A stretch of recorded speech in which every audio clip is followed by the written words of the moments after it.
Welcome to the Average Australian Podcast. Oh, what a fabulous volley from Tim Cahill! You will not see a better goal than that at the World Cup this summer. Oh, great save again by Schwarzer! Huge save! Cahill! Tim Cahill has done it again! Might drop for Fornaroli! Oh, that is simply brilliant! Hello everybody, Happy New Year's! The Average Australian Football Podcast is back to discuss everything A-League related. There's been some big fallout from round 13, a big manager has left, there's been more action on the keeper merry-go-round over in Sydney, and of course there's been almost two rounds of EPL since we last spoke. I am of course joined once again by Eden on this week's show. Eden, welcome back. How's your week been? Thank you. Yeah, doing good, man. Happy New Year. Yeah, you too. Finally back into the grind. The holiday season is over. Back into the real world now, but still plenty of football to enjoy. I'm never a big fan of when the year changes, to be honest. It is, yeah. It's a bit of a shock to the system, I have to say. Especially that first day back at work, but the brain is slowly engaged. Was that today for you, or did you go back yesterday? It was yesterday. So today I'm a little bit more back into the swing of things. Luckily, it's only a 4-day a week, so should be all right. I guess we'll start with the big news, right? John Schip resigns from Melbourne City. Now it's personal reasons. There's no doubt, sort of like the Merrick situation, on whether he got asked to leave or whatnot. His father's, I believe, sick in the Netherlands, so he's going back there. I think what's interesting about it is like the timing, because we've spoken a few times in the past, I guess, month, that Melbourne City have been going through a bit of a slump. Like, they've sort of plateaued since their victory in the FFA Cup final. They're well and truly out of the top two at the moment, in my opinion. They're struggling to beat even the teams below them. Where do you put this Schip leaving? Like, how does Melbourne City progress in a positive manner from this point forward, do you think? Yeah, it's interesting, like you said. I mean, obviously it's a personal decision with family reasons and all that, so no one can begrudge him that. But I think it was already, almost pretty much set in stone that he would leave at the end of the season anyway, because I think there's probably been... It felt like it. Yeah, I think he had already almost even confirmed it, that he did want to go back and spend more time with his family, because maybe this sort of family stuff's been going on for a while, and he needed to spend more time back at home or whatever. So I think it was kind of almost set in stone that he would not seek a renewal of his contract or whatever at the end of the season. And maybe, now that personal situation's come to a head and he has to go now. But it's interesting, you look at the commentary around it, and the general feeling is like, well, he kind of, did all that he could anyway, so, maybe in a way it's going to be good that he's leaving, because it's going to be a chance for City to kind of rejuvenate a little bit at the moment, because like you said, they're in a bit of a slump. And it just hasn't clicked. They started the season like a house on fire, and since then it's just sort of gradually gone downhill, and they're not scoring the goals, they're not playing that attractive football that they promised. How much of that is the team not coming to grips with Schip's game plan? How much of that is his inflexibility? But he was pretty clear on the way he wanted to play. It was very straightforward. Attack, and go for it. But it just wasn't working out. It's interesting though, right? Because you say it's straightforward, but his system was built off the freedom of movement, freedom of, expression. And when you have that freedom, like, the system can break down. We've seen that, like, as you said, the goals have stopped scoring, and they don't have that, like, structure in place to fall back to when things aren't working. That's right. And it did look a little bit disjointed at times. And, and he's got that headache, of course, of Cahill and Fornaroli as well, because you saw now Cahill's in that striker role and it's working for Cahill. He's getting the goals now. I think he scored 5 now for the season. But it's coming at the expense of Fornaroli. So there was a juggling act there. And then, like you said, the defence was just a little bit all over the place as well, and just far too open. The commentary around it basically is, look, it doesn't look like it was going to get any better for them this season, so it's not, the end of the world that he's leaving mid-season.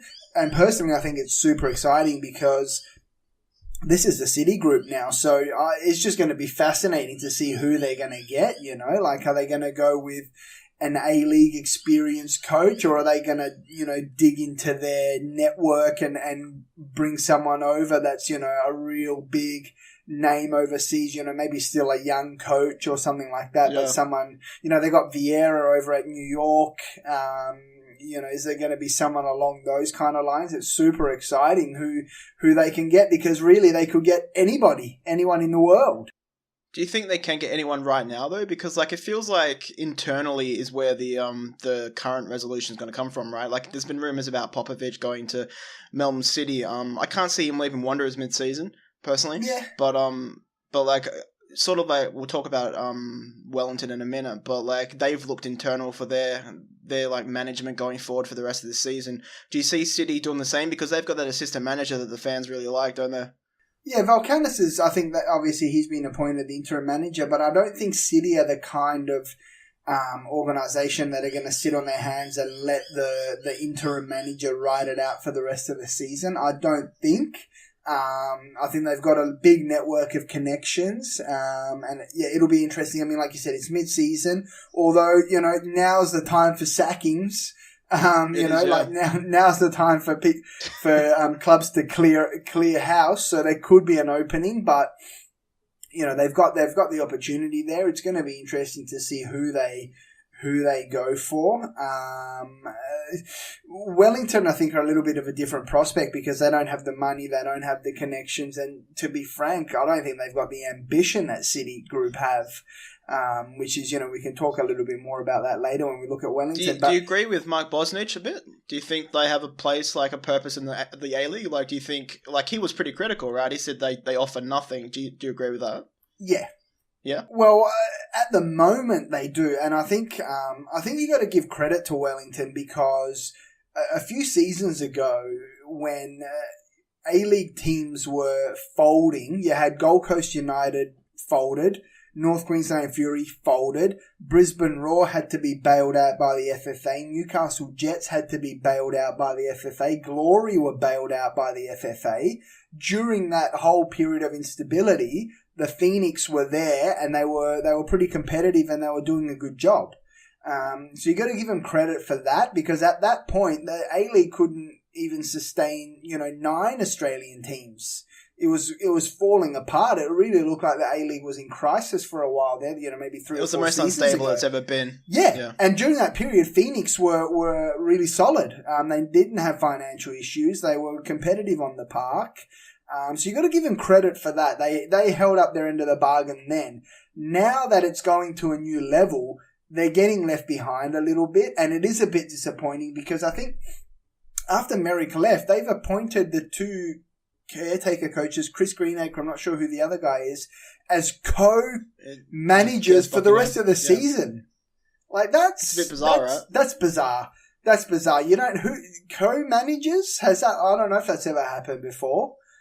Maybe you've had a player manager, if you might have had a Del Piero or something like that, or someone like that doing Maradona or someone doing a bit of that, but co-managers, I don't know, and it just shows a lack of ambition. And you got to wonder, Wellington Phoenix are New Zealand's only professional football team.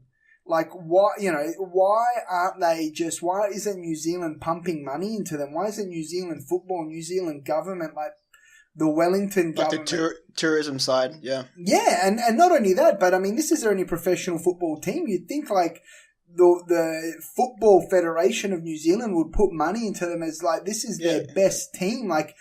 Ideally, Phoenix should have probably 6 all whites and 5 top class foreigners and a marquee. They should be heavily linked to the youth team of New Zealand.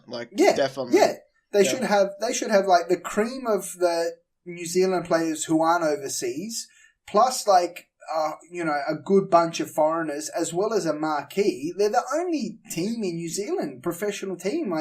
They're not showing the ambition at the moment. So I think it's right that they are under the pump a little bit.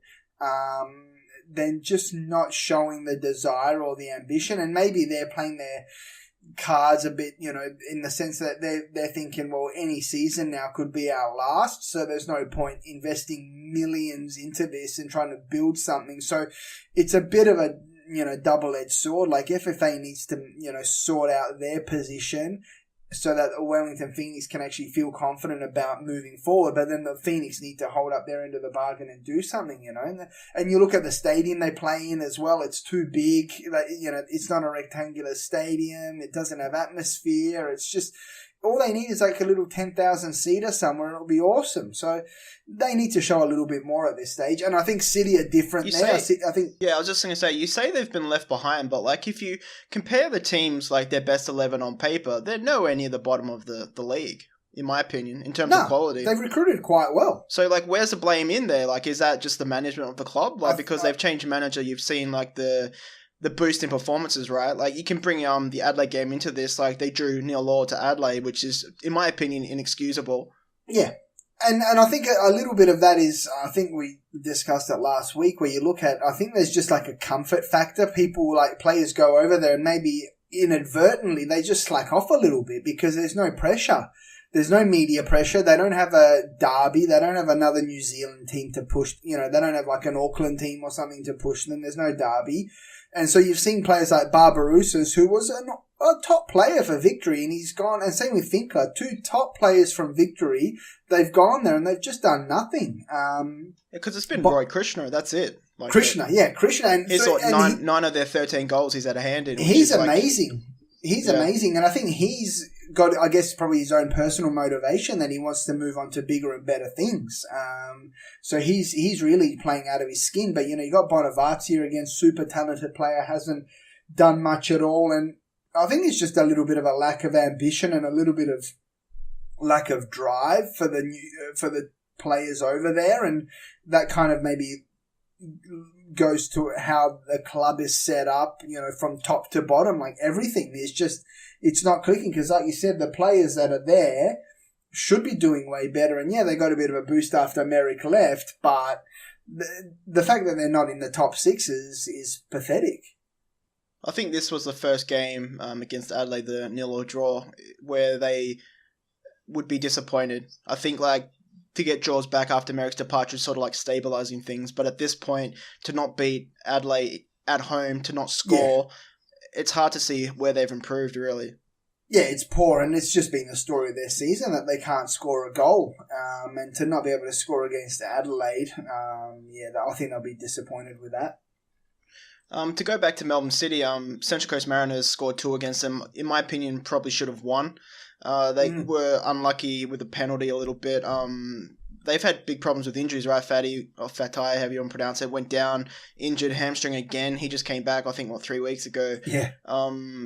So we've seen the fallout from Van Schip leaving. What do you think of that game? And do you think we'll see a boost in performance from City, like next week against who they play Wanderers, which is a big game for them? Yeah, it's a big game for City, and I think they're just so flat at the moment. To cop 2 against Mariners, second last, for a Melbourne City side, that's disappointing. But that just goes to show you how open they leave themselves at the back and how vulnerable they are. And I think we discussed it last week. Fornaroli, he did take the penalty, so he stepped up again and scored it. Yeah, so I guess that monkey's I guess that monkey's off his back, but poor performance from City. They're just not showing enough. I think they are missing Jakobsen terribly in the back line, but it's just not working. It's just not working for them, and I don't know what it is, but yeah, I'll be curious to see, are they going to get a lift? I don't know if they're going to get a lift because from what I read of the reports, Van Schip had already told them that he was leaving before that game, I think. Okay, so he might have seen he had already told them, yeah. So, I mean, the fact that they didn't, send him off with a win, a bit disappointing. I don't know what's going on there. Yeah, they've just lost it. Like they've dropped to 4th. They're behind Brisbane Roar. They're well behind Victory and Sydney FC. The interesting thing for me is if Wanderers do them over, which I think Wanderers can beat City this weekend, to be honest. Yeah. Wanderers beat them. They're only 3 points away from City. Like, that's amazing to me. Like, how much we've talked City up in this top 4 being, unapproachable. It's 3 points in it if Wanderers win. Yeah, and look, if Wanderers and say, glory win as well. And then all of a on. sudden, City are right back in the mix. Yeah. And I think that's going to set alarm bells off for the City group, because it just looked like this was their season. Like, you go back to the start of the season, they were on fire. They had the buzz around Cahill and all that sort of stuff, and Fornaroli's re-signed, and, they had the team, they were playing well at the start, it was all looking good, they got to the FFA Cup final, and since then, it's just been downhill. So it'll be interesting to see, like, I don't know are they going to change it up a little bit, or are they just going to keep going with the same? I have a feeling like they're not going to be that back three, back four kind of team at the back now. I think with Valkanis, they'll probably be more standard. I think so. Look, I mean, I'll give credit to Van Schip. He challenged the players and he put it to them, and it just didn't work out. But when it did, they were awesome. You look back at that Derby round 2, like, they just destroyed Victory. They were unstoppable, City, but they just couldn't do it on a consistent basis, and I think that's cost them now. They're in a bit of strife, I reckon. What do you make of the Luke Bratton situation, right? Because in the English Premier League, you see players with any sort of head injury and they're not allowed back on. Like, they had that sort of big discussion, I think it was 2 or 3 years ago now, where any sort of concussion, if you had to go off the field, no matter if you wanted to come back on, you couldn't. The A-League obviously hasn't progressed to that sort of standard yet, but in my opinion, it has to. You can't... I don't know if you saw the game, but after he came on for like 3 or 4 minutes, you could see he was clearly struggling. He was out of it, yeah. And this is, I mean... It just, again, like, I hate to keep harping on about it. Like, I'm sick of myself. The FFA, like, everything's just make it up as you go along, right? Like, now they'll come out, we got to look at concussion, blah, blah, blah. It's like, why? These are simple things. It is, like, why is it, you know what I mean? Like, it's just make it up as you go along. Like, why aren't these kind of things in place? Do you know what I mean? Like, it's a simple thing. Like, they're very quick to, like, do certain things, whether it's, banning players for, abusing the referees or whatever. But, player welfare, things like that, the A-League just hasn't got it right yet in a lot of those aspects. And this is one of them. Like, who's making the decisions? One thing that they do well, for example, is when it's a hot day, they'll have drinks breaks. The 15-minute drink, yeah. They'll have the little drinks break. That's good. But so why aren't they thinking about this sort of stuff? Do you know what I mean? Like, it just doesn't seem like they've got the bigger picture in mind. Lack of organisation, right? Lack of protocol.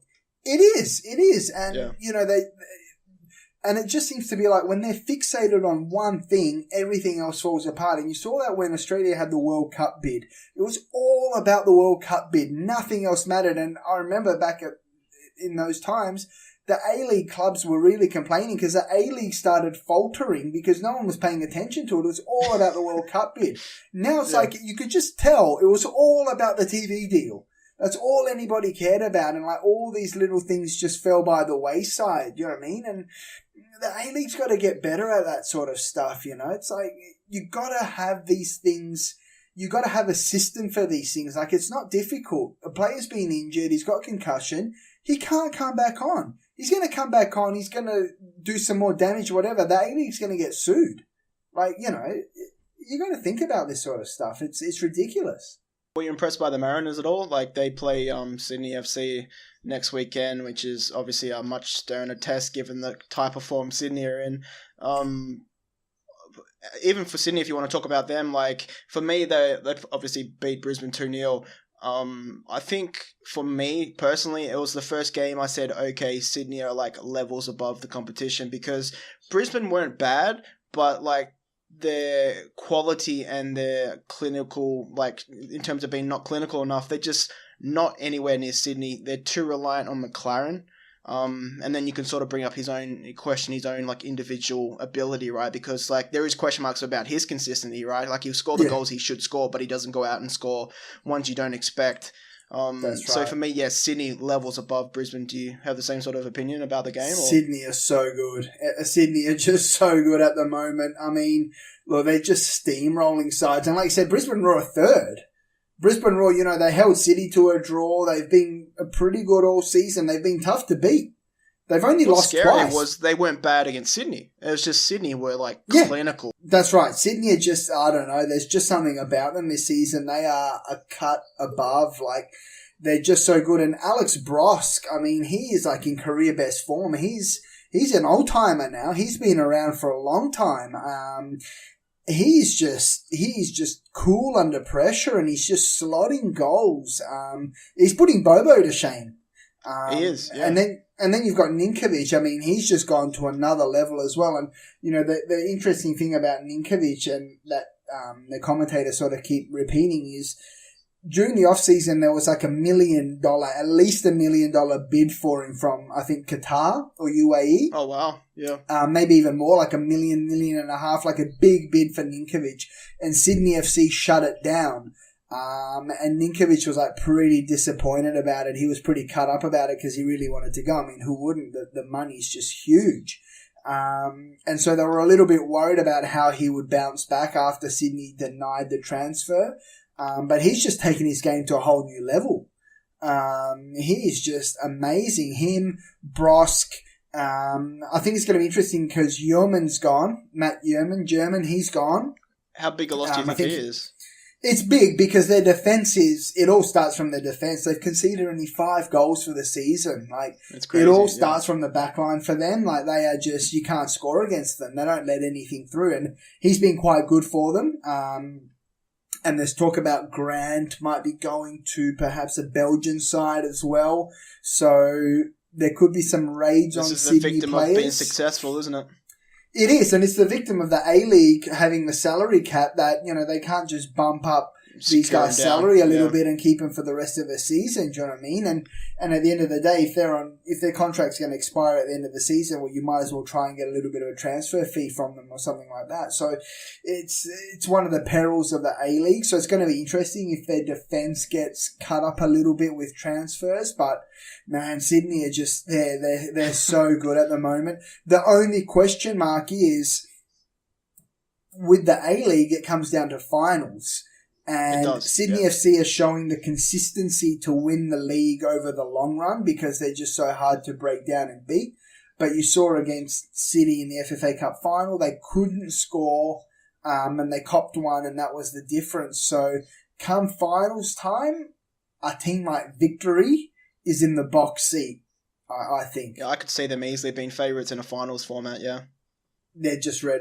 Well, that's the other team, Victory. They're just red hot at the moment. They're continuing their run of just being the form side. I think 5 wins in 6 now. Would they be concerned they conceded twice to Newcastle? Obviously, Newcastle, on their day, can score 3 or 4 goals, it has to be said. But 4-2 isn't too flattering, even though they dominated the match. It was a weird game, I thought. I thought Newcastle were unlucky, a dubious... more than dubious penalty. It wasn't a handball at all. It bounced off the guy's shoulder. No, and then they should have had a penalty. So that wasn't even a handball. 60th minute. And then the same. That's right. So and Newcastle are that kind of team that especially it's one of those situations. Man United at home against Burnley or something. Burnley could be plucky, but Man United get the penalty. All of a sudden, heads drop, and next thing you know, it's 4-0. And that's kind of what happened here. Reflection. Yeah, I think so, and that's what happened here. Jets were kind of they were in it, they were doing all right, but once they copped that goal, all of a sudden it's 2-0.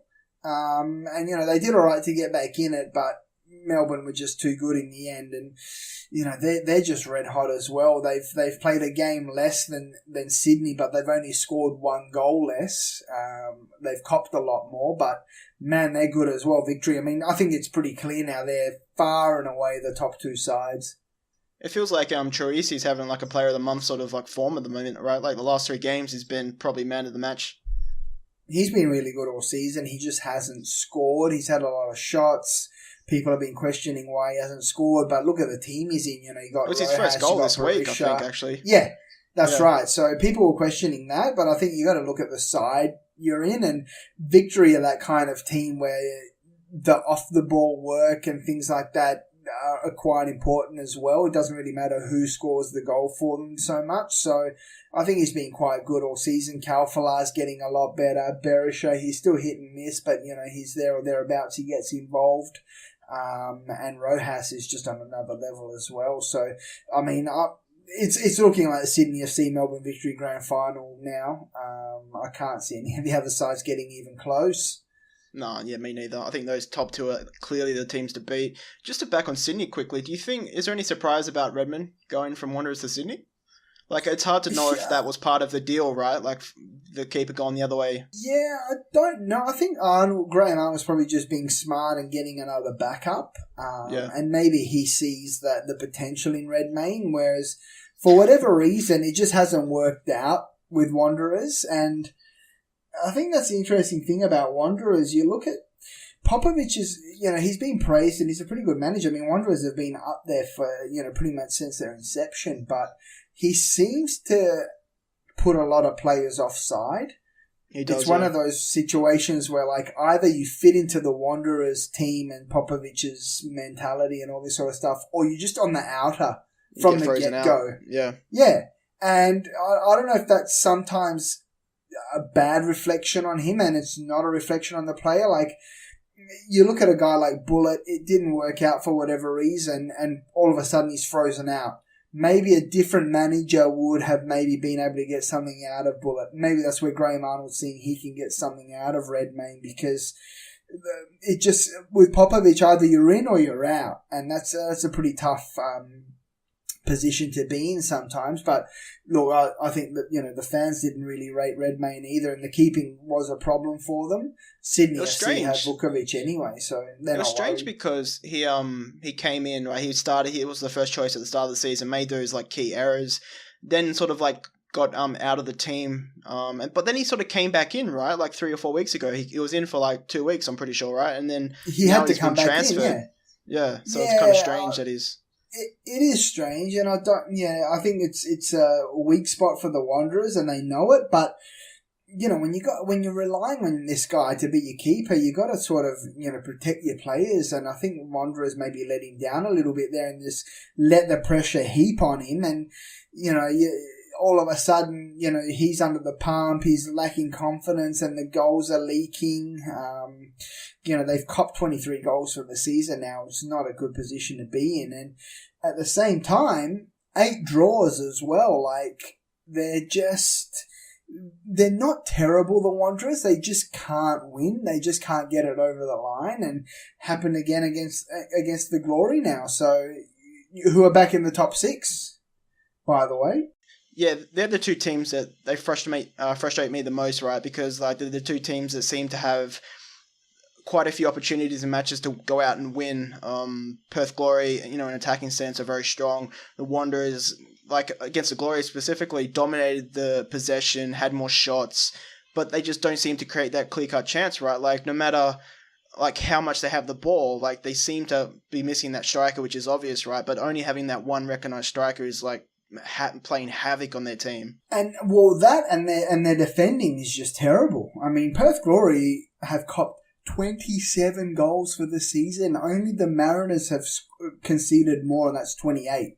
27 goals for the season. Like, what's going on with the Glory? Like, how can they be defending so poorly? I don't get it. Like, what's happening there? And it's unbelievable. And so between the Glory and the Wanderers, they've copped 50 goals so far. Like, that's just ridiculous. I mean, it is. Yeah, it's only 13 games played. Like, it's crazy. It's crazy. It's way too much. Like, I get, and I think both of those sides, like you said, they're trying to play proactive and they're trying to be attacking, but there's no system in place. It's just kind of like a free-for-all, especially with the Glory. Like we've harped on about it all season. I'm sick of it, but man, the Glory, like, there's no game plan. It's just, let run around and do whatever. It's just ridiculous. We spoke about potential manager sackings. We sort of focused on Perth Glory and Adelaide United. Do you think either teams are closer to that eventuality? Like, do you think the Perth Glory's results have been good enough to ease the pressure on him? Same with Adelaide. Like, they're sort of going nowhere, right? Yeah, I mean, well, with the Glory, just every time, you think they're down and out, they kind of bounce back a little bit and put in a good performance. Like the City draw. Yeah. Yeah, exactly. And look, that City game, I happened to rewatch a little bit, some clips of that the other day. Man, Castro is good. Castro is so good. I mean, he's like 37 or something. He was on fire that game. That was just incredible. He's just an amazing player. If he was playing for Sydney FC or Victory or something, like, you wouldn't hear the end of it. Like, you just wouldn't, they just wouldn't stop raving about how good he is. Especially like that second goal I think he was involved in. I think he got the ball in midfield and pretty much just sprinted down the middle of the pitch, received it and slotted it. I mean, the guy's a maestro. But it's pretty much that's the game plan. It's like, get it to Castro or get it to Keogh and then let them do something. There's no system. And there could be a system. They got so much quality there, Glory. They're just not using it. So I don't know if Kenny Lowe's under the pump because he always seems to get himself out of it. But it's weird. Like, one week they're out of the six, and then they're back in it. So they're up or down. And I think I kind of wrote about that in my article. It's like that. Those teams are just there's so much inconsistency there between Glory in fifth and pretty much like the Mariners in ninth. There's just constant inconsistency. It's probably what's helping each team, right? Because the top four is so clear and established that, like, there's only 2 points between, and, like, the positions keep changing, and the finals are on offer for all these teams we mentioned. So maybe they can all scrape through in terms of, like, the pressure being there, or whether, the manager needs to change and the team needs to swap. Whoever can string together maybe 3 or 4 good performances in a row in that second half of the season, and maybe get 3 wins. That's all it will take. 3 wins and all of a sudden you're right back in the mix, So it's up for grabs. I still think, Glory and Wanderers are probably the 2 favourites. But they're just so up and down. Like, you just can't predict it. But, either way, they'll make the finals and I don't think they can do much damage either. So, but they got to produce something because I think, even if Glory finish 5th or 6th, that's got to be the end for Kenny Lowe, surely. You'd think so. So, next round 14, I think it marks the exact halfway point in the A-League. Round 14, we talk about Perth Glory. They do play Wellington Phoenix. This is the game, air quotes, should win. Do you see them actually getting 3 points? Because it's been a while since they've won a game. Yeah, look, I think this might be the one. That is one of the world's longest road trips from Wellington to Perth. And it's on a Friday night. Oh, it's on a Thursday night, actually. It's tomorrow night. So, and this I don't know if you know, but it's like 41 degrees over here. So is it? Yeah. I saw it's been a bit of a heat wave as well. So, look, this might be the one for the Glory. If they've got the motivation to put in a performance. Yeah, I mean, look, don't underestimate the Phoenix. They do know how to get back into it. And that's where you can see the downfall for Glory is that, they might get 1 or 2 up and just switch off. And Phoenix might be able to get back into it. It's going to be interesting because Schmeltz, I think, will be playing for Phoenix and he did play for Glory. I completely forgot about him, to be honest. He's back in the game, so that's going to be interesting. And, he had some success at Perth Glory as well, so that'll be interesting to see. But I think for this one, Glory, like you said, quote unquote, they should get over the line. I think they will in this one, but whether that means anything for the rest of the season, I don't think so. But, they'll get the 3 points this week, I think. Yeah, so it's difficult, right? Because in 13 weeks, 13 rounds, a lot could change, right? Like we saw the form from City at the start to now. So, I mean, Perth Glory Wanderers could be the City now and be the City at the start of the season type of situation. So it's hard to tell. You just got to keep getting points and put yourself in a position where good form can make you, impact finals. Yeah. As for like the form of Melbourne City, we've seen the manager leave. Wanderers are probably versing them at the perfect time considering their current form. They haven't won since the FFA Cup final. I think the last league win was on the 27th of November against Wellington. I actually think Wanderers are going to win this game. That's a huge call. Explain yourself. Yeah, so I just think Wanderers are going to win because I feel like Melbourne City defensively have problems. The thing is, like with City, right, they're like scoring their goals from out wide, like Kamal and Bratton. So it makes it so they're playing wider, and the defense, like the central defense, is getting pushed wider to cover the attacking style that shifted from Fornaroli when they're playing through the middle. And I think they haven't really adjusted defensively for that. Wanderers obviously have their own problems in defense. We've all seen that. They give up too many opportunities. Perth Glory could have scored a couple last week. But I just think Wanderers are playing tight enough to where, as we've seen, they're drawing games consistently. Melbourne City are in a slump. So, yeah, I feel like Wanderers can win this game. I wouldn't be surprised if it's another draw. But I think if Wanderers were going to win, then this is a perfect opportunity. Surely, you'd think like they're due for a win, like surely after eight draws. But I'm going to back City just for the fact that we don't know what Van Schip leaving is going to mean, right? Like, that's right, and that's the thing. Look, maybe they didn't get the reaction last week. I think this might be the one. I think now it's going to be kind of real that he's not going to be there, and maybe this will be the one to sort of kick them into gear now. And you can't underestimate that change of manager effect.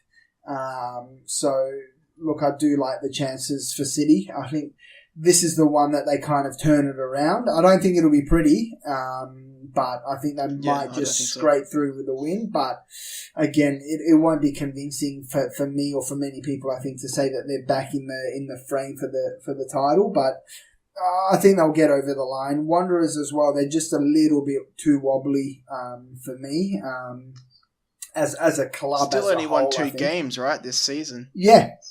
Yeah, and look, I mean, they're just not getting enough out of the same players. We talk about every week in, week out, Martinez, Jumpe, Mitch Nichols. It's just not good enough. And I think City, this might be the week for them. I mean, both of these teams like to attack, so you should see a pretty open game. And I think City will get over the line. Yeah, well, I think we'll see who's right about that one, because I think Wanderers maybe have a little bit of an outside chance in this game. Yeah. What do you make of Brisbane Newcastle Jets? Right, Newcastle were, I won't say unlucky against victory, but put in a good account of themselves. Brisbane well outclassed, but still third in the ladder. They drew the week before, so I mean they haven't won for 2 weeks now. Yeah. Do you think they get back to winning ways at home in Brisbane? Well, they might just. I mean, Brisbane Roar have just been that. We've seen a couple of glimpses recently where they have been a little bit better in attack, but at the end of the day, they're still playing it very sort of tight. And I think, the Jets, they, like you said, they've put in a good account of themselves. They've got attacking options. They've been pretty exciting, but I think Brisbane at home, you might see, a 1-0, perhaps a draw 1-1. So I can see the Jets maybe getting a point out of it if they hang in there and put away any sort of chances that might pop up. But at the same time, Raw have been pretty good at home in sort of scraping by every time. So I think it's going to be a tight one, with probably Brisbane Raw just getting over the line. Yeah, I'm going to go a 1-1 draw. I think Newcastle were pretty good against victory. Brisbane seemed to be in a mini slump. It'd be interesting to see what happens with McLaren this month. I don't think he will leave, but whether his head gets turned again if someone else comes in, like a Chinese club or anything like that, what would happen? I think if he left, they'd be in huge trouble. If he can go to Stoke, on him. If he can go to Stoke, wouldn't you sell him? This is the risk for the Raw now. If they can sell him for $500,000 or $1 million or something like that, surely, I know it'll disrupt their season, but in a way, you've got to take the money, don't you? Well, if it's 100% certain he leaves at the end of the season, I think you have to, right? The problem is, if he leaves, their goals are gone. He's gone on a free. And he's gone on a free transfer. So, I mean, you've got to be pragmatic about that. And for him, if he can go to Stoke, I mean, that's a pretty big deal, because likely he'd be playing, at least at the start, and if he can perform, then, he's cemented his spot. So that's pretty, if that rumour is true. But like you said, I mean, he's an interesting player in the sense that he's in the right place at the right time and he puts away his chances generally. He's quite clinical. But you don't see screamers from him. You don't see him doing a Fornaroli or a Cahill or something like that with a bit of magic. He's more just kind of in and around the box. You get in the ball in the right spot at the right time, and he'll slot it 9 times out of 10. Which, that's certainly not a criticism. That's pretty handy striker to have. But he's not that kind of, belt it from outside the box with a rocket shot and, drill it into the top corner. He's not that kind of player, and that's probably what's missing from his game. And that's probably what's missing from Brisbane a little bit, is that kind of X factor. They don't have it. But they're very good at playing the system. So, they're hard to break down, and they all know their role and they all know their position, and they play the system very well. And, that's shown this season that's better than sort of having a team of superstars without a system. I'm not sure what their salary cap is like and if they've got room in the squad, but I think they're the sort of team that could do with just sort of an injection of just someone out wide that's quick, technical, that can give another option to goal, right? Because they're a little bit stale at times. I think so. And look, they got Holman, but he just hasn't played enough because he is that kind of player that you can let loose, but he's, the injuries have hit him, so he hasn't been able to produce or get any sort of fitness, because I think people had high hopes for him, so that's been disappointing. So on to the next game. How much do Melbourne Victory beat Adelaide by? Well, this is interesting because this is one of the original rivalries. Like Adelaide, Melbourne, South Australia, Victoria, they've always hated each other. This is one of the original rivalries, and there's been some classic Adelaide Melbourne games, and generally the Victory fans travel in big numbers. You see them probably take up half of that grandstand behind the goal.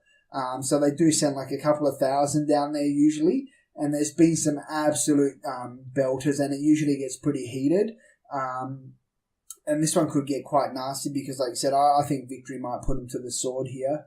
Adelaide Would United, this Adelaide team just collapsed. Would they react? Would they react to a hostile environment? Like if Melbourne Victory get in their faces, would this Adelaide team even respond to that sort of pressure? Because things seem to be coasting along for Adelaide. I think that's the problem, right? Maybe they could do with a game where they get in someone's face and there's red cards around and. Well, there's just no passion. Yeah, like you said, there's just no passion. passion. So I mean, if Victory come to Adelaide and put them to the sword, the fans are going to be fuming.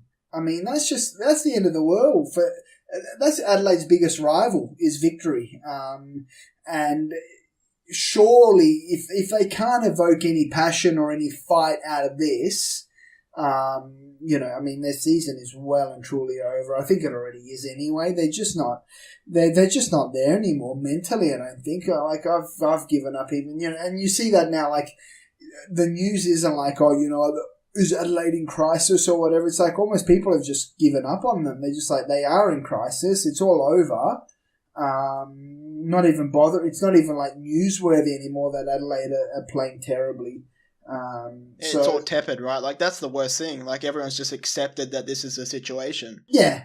I mean, when you're playing at home, and Adelaide fans are passionate, they've always had good home crowds, and yeah, it's just, there's just no passion there. There's no fight there. And they always sort of start off decently, but when it just doesn't work out, that's the end of it after half an hour or so. So, this is going to be an interesting game. Yeah, this is going to be, Victory is just red hot. They're just unstoppable.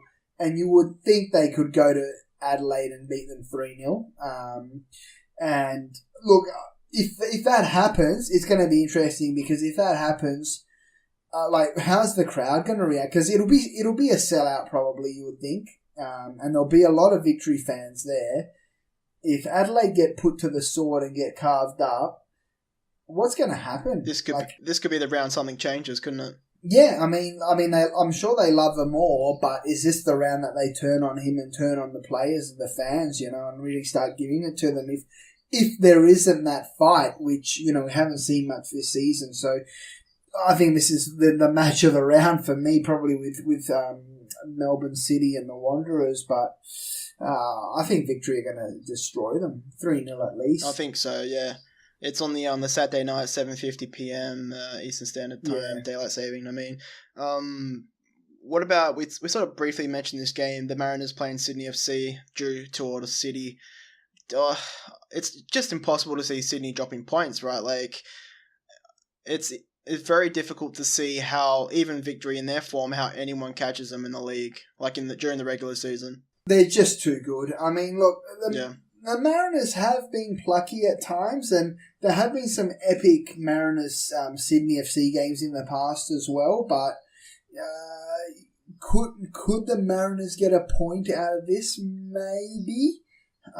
They've conceded the most goals in the league against the team that doesn't I concede at all. I know, and Yeah. this is the thing. And yeah, you look at the stats and you just think Sydney FC. This could be like a 6-0, and look, and that's the thing about I think the Mariners. You know, we've given them praise and they've done all right throughout the season. You know, they've put in a few decent performances here and there, and they've shown a little bit of heart and spirit and things like that. But in the last sort of handful of rounds, it's really fallen away from them.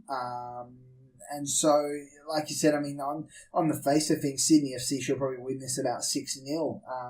But you look at the Mariners' form table. They had the draw here last week, and that basically stemmed the tide because before that they had 4 losses in a row. So it was really starting to go downhill for them a little bit. And they got a lot of young players. It's going to be on and off for them, but you never know. They could put in a bit of a performance against Sydney, but like I said, on paper, this should be Sydney 4-5-0 easily. Yeah, I think it'd be another just normal day at the office with Sydney FC. I think that'll do it for the A-League. I just wanted to briefly mention, I don't know if you saw Robbie Cruz looks set to leave Bayer Leverkusen. He's going to a Chinese club that I'm not even going to pretend I can pronounce. Yeah. I think it was when the Socceroos played the last international, we spoke about these players like Robbie Cruz having to leave their clubs to get regular football because the Socceroos are being punished for too many of our key players sitting on the bench not playing. So I think it's good to see that Robbie Cruz is moving to a club that he should start in. Obviously, the Chinese league is getting injected with like ridiculous amounts of money. So, I mean, the quality of league should be good for him there. Are you? What do you think of the move overall? I think it's probably the right move for him. It's not working out at Leverkusen, and like you said, game time is number one for guys like him. And like you said, you look at the Chinese league. Obviously, they're getting a lot of top players in at the moment. It's pretty ridiculous, actually. You want to have a go at pronouncing this club? I didn't see who it was actually that he's moving to. Liang Wowen. Yeah, okay. I don't know if they're obviously not one of the big sides. Most of the big sides are your Shanghai Shenhuas and your SIPGs and things like that. You know, Tevez for 100 mil and stuff like that. I just saw there's a report there that Belgian midfielder Axel Witsel was linked to Tianjin Quanjian. But and I think he actually like he's going, right? He's joined. Yeah. He's turned down Juventus. That's incredible. The money is just ridiculous. So look, I mean, the thing about the interesting thing is with all this money, at least in the last couple of seasons, it hasn't really done much to improve Chinese football. Like their national team is still just rubbish.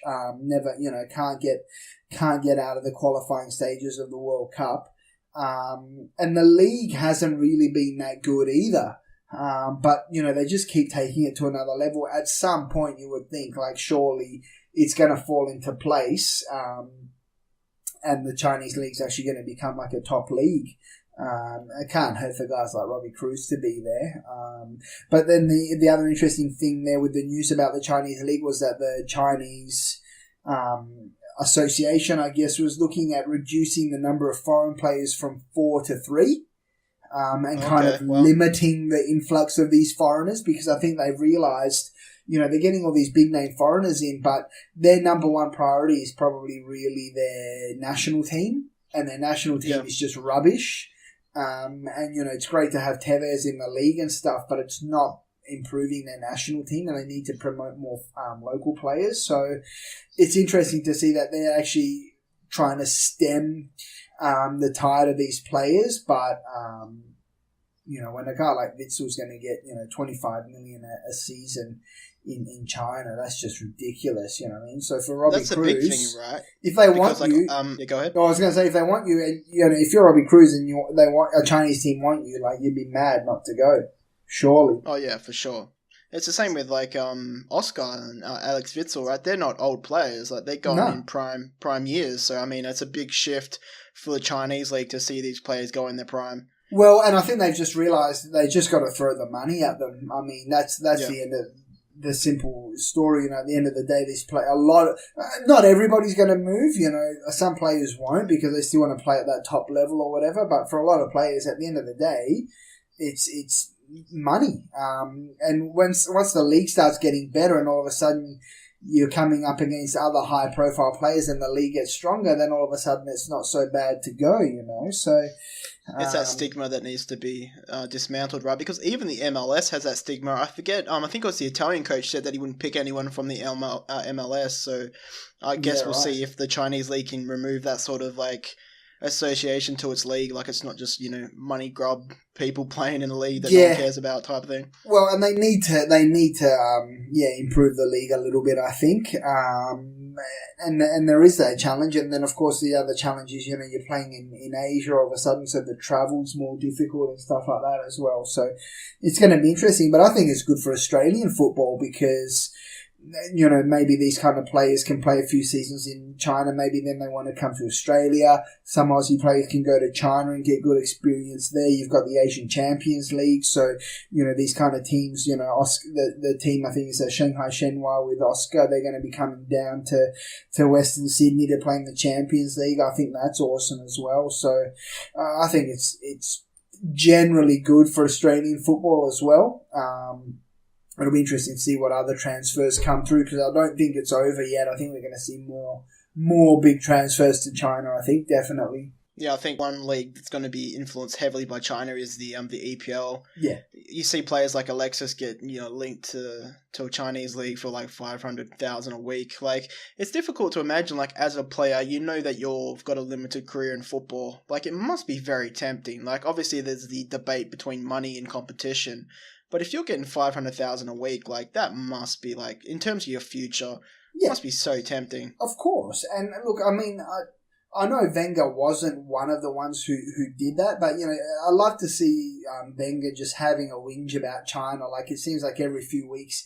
Well, I think he's come out like in the last few transfer windows, and he says, "Oh, China." It's like, well, English Premier League started the whole thing. Like, look at the Italian league. Especially, look at Serie A, look at, the French league or whatever. Those leagues are decimated because all these players are going to the EPL. Exactly. They started the whole thing. And, you're people are like, oh, you're going to get 500,000 to play in China. Well, Stoke are playing, probably 150 grand or something for someone as well. I don't know how much is Shaqiri getting for, Shaqiri was playing for Bayern Munich. And he went to Stoke. Inter, wasn't it? He went to Stoke. Yeah. Okay, isn't that the same as, I could go to Juventus or I could go to Shanghai Shenhua. It's like, well, I could play for Bayern Munich or I could play for Stoke. Isn't that on the same level? Almost. Do you know what I mean? So, the EPL started the whole trend of just overpaying players, and China's just doing the same now, except they got way more money than that. So, I can understand Wenger having a bit of a whinge because A, he loves to have a whinge, and B, he doesn't do that. He doesn't participate in that overpaying of players and stuff, but it's just that's the football economy now. So, you know what I mean? At the end of the day, like you said, players are the workers. They want the best contract. The most recent whinge from Wenger, and I think Klopp even had a bit of a whinge as well, was about the Christmas festival fixtures having only 2 or 3 days break between matches, and Conte came out and said basically you're upset about Chelsea being so far ahead and it's not the fixtures. I don't know if you saw that, but what do you make of... Go ahead. Well, it's true in a way, isn't it? I mean, look, if Arsenal were top of the ladder, I don't know how much Wenger would be complaining, but... No. It's a bit harsh on the players to have to play through Christmas like that. I mean, the European leagues do have that traditional sort of Christmas break. So it is a little bit harsh on the players, but yeah, that's the make or break period for the EPL, and once again, Arsenal, it's just not working out for them, is it? Talking about make or break, they definitely broke. People I've seen on Twitter and that people have sort of credited them coming back from 3 goals behind, but to go 3 goals behind in a period of the season, like you said, that is so important to a title challenge. Even Liverpool, right? They gave up 2 leads to draw to Sunderland 2-2.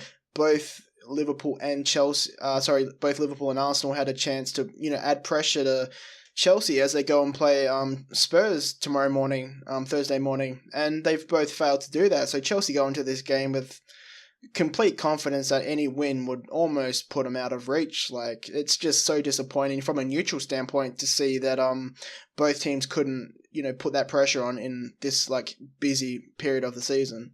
Yeah, and look, I mean, Chelsea, they've pretty much staked their claim now, and, typical of Arsenal, they do like to go behind, they do like a bit of a fight back, and like you said, credit to them that they did fight back, but, the pressure's on them now. It's not the end of the world, but it's getting pretty tough, and they're not the only ones. I mean, City as well are looking at it and just thinking, this is a season gone.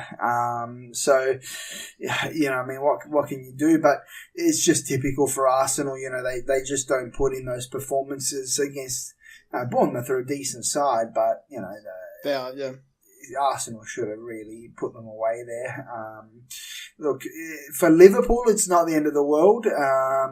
But, Chelsea do have that game in hand as well. So if they win that, it is a bit of a sizable lead. But, we've seen it fall apart before at the end. So not the end of the world just yet. But, I think just Chelsea has just been too good all season. You can't argue with it.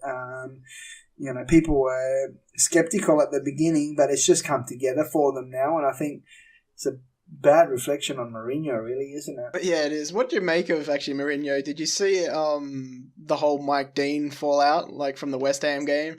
He was on the front page of the Standard, I think, saying that he should be sacked and just this big blow up about the refereeing quality of the EPL. I mean, we've been talking about this for a while now, isn't it? It's pretty poor when the referee wants to be the main man of a football game. Yeah, look, I mean, I'll give credit to Mourinho and Man United. They have bounced back, and, for all their troubles and whatnot, you look at it now, they're only 2 points behind Arsenal, with the same amount of losses. Yeah. Same amount of losses, and they've actually conceded less goals than Arsenal. Haven't scored as many, but they've conceded less. So, Man United are slowly clicking into gear, I guess, a little bit. Pogba's getting a bit better now. Ibrahimovic is finding his feet as well, and they're getting a little bit of consistency. And I think the one thing with Mourinho they're going to keep spending, and they're going to keep accumulating players. So they're an interesting side at the moment, but the refereeing situation, you do get a little bit of that in the EPL where the refs kind of do think they're a bit bigger than the game, and it's kind of starting to creep into the A-League a little bit as well. But, Mourinho is just, I don't listen to him anymore because he's lost the plot, I think. He'll say anything now. He's almost turned his filter off. He just doesn't care. The old man syndrome. Yeah, I think a little bit, and I think a little bit of that is, like I said, the complaints come out when there's frustration, and you look at the other sides, and they've had their ups and downs, your Liverpools and your Man Cities and your Arsenals and stuff, but it's just the perception. When you look at Liverpool, you say, well, they're having a great season. You look at Arsenal, you say, oh, they're having a pretty good season. When you look at Man United, even though they're only 2 points behind Arsenal, you go, oh, they're having a bad season. So there's a little bit of perception there as well. Yeah, definitely. Yeah. So that's interesting, I think, and that's probably what got Mourinho's back up a little bit, maybe. What do you make of the game tonight? This morning, I guess, Thursday morning. Spurs play Chelsea at White Hart Lane. I feel like Chelsea are going in as favourites. Spurs have had kind of an up and down season. They demolished Watford, to be fair. I think Chelsea will win 2-1, personally. I think it's almost a shoo-in. Tottenham, they've been decent. They've been pretty good this season. Fallen away a little bit from last season, but I don't think it's going to matter. I think you'll see Chelsea go over there and they won't have any trouble. They just haven't faltered. They haven't succumbed to any pressure. They haven't felt that pressure.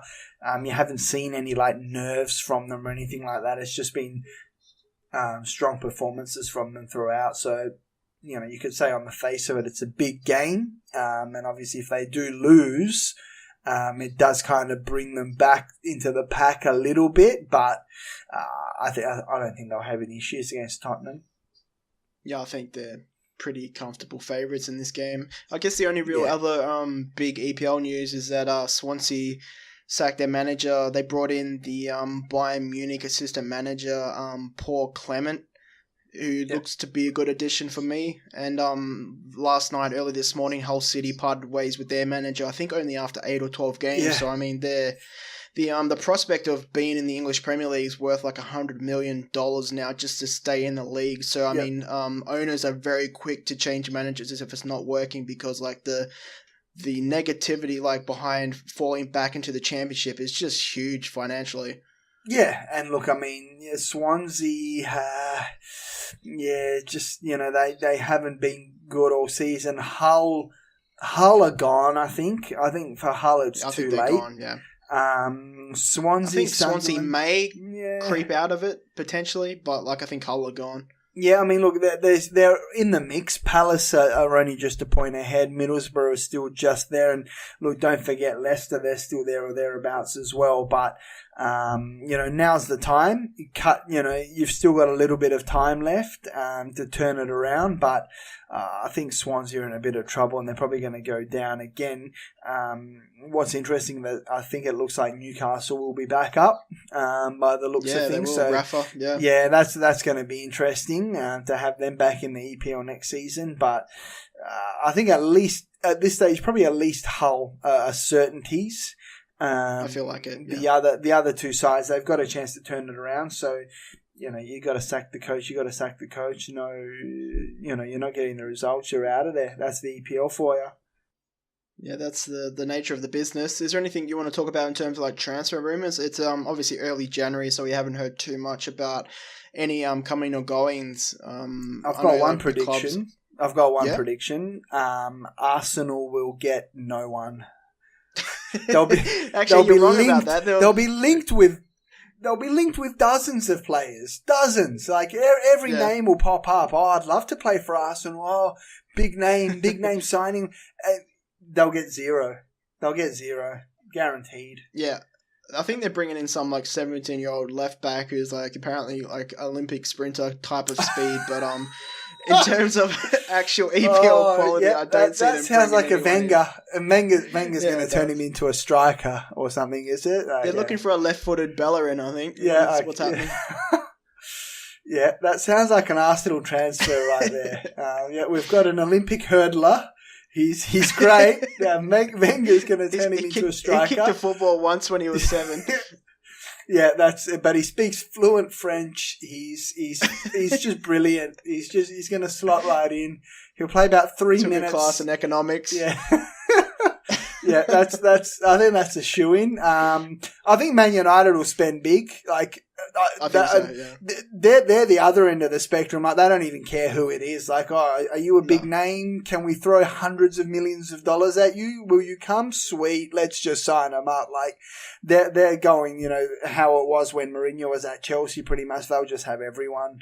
They'll buy players. They'll sit them on the bench. They'll spend millions in wages and transfers. And I don't know of any specific rumours, but they'll pick up someone big for sure. I think Man United, that's just the Mourinho way.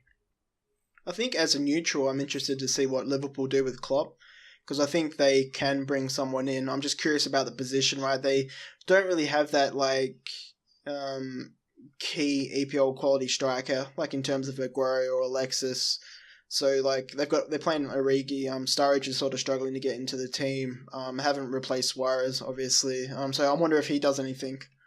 Yeah, I mean, and to be fair, they don't play that style that they need an out-and-out striker, I guess. They kind of, They link up with like the AMCs, yeah. They're a more sort of fluent attacking outfit. They're kind of going for that style. Whereas a team like a Man United or any Mourinho team, I guess, is a team that needs that out-and-out striker and a focal point and an outlet and someone to hold the ball up and dish it off. I don't think Liverpool needs someone like that, but I think if they're going to keep up with Chelsea, they probably do need just someone as an option and just to freshen things up a little bit. But yeah, at that level, it's got to be someone big. So I don't know. I don't know if they will. It'll be interesting to see. Yep, I'm looking forward to obviously this month, even though Arsenal are taking years off my life as every week in January passes. That's right. Anything else you wanted to talk about? No, look, I think it's going to be, like you said, it's going to be a crazy January. The transfer window is going to open up. There's going to be rumours. There's going to be a lot of changes. The A-League summer of football continues. There are plenty of, I think, Thursday night games now as well coming up. So I think we're going to be kept busy and bring it on, I say. Yeah, looking good. I think the victory catch-up game is next week as well, or the week after. So that'll be an interesting week for us to navigate. But well, thanks for joining me once again, Eden. Thank you. And we will see everyone this time, probably on Tuesday or Wednesday, and we will be back to talk about everything round 14, and we will comment on the Spurs and Chelsea game because the EPL is on break with the FA Cup taking place on the weekend. So until then, thanks everyone, and we will talk to you later. Bye bye.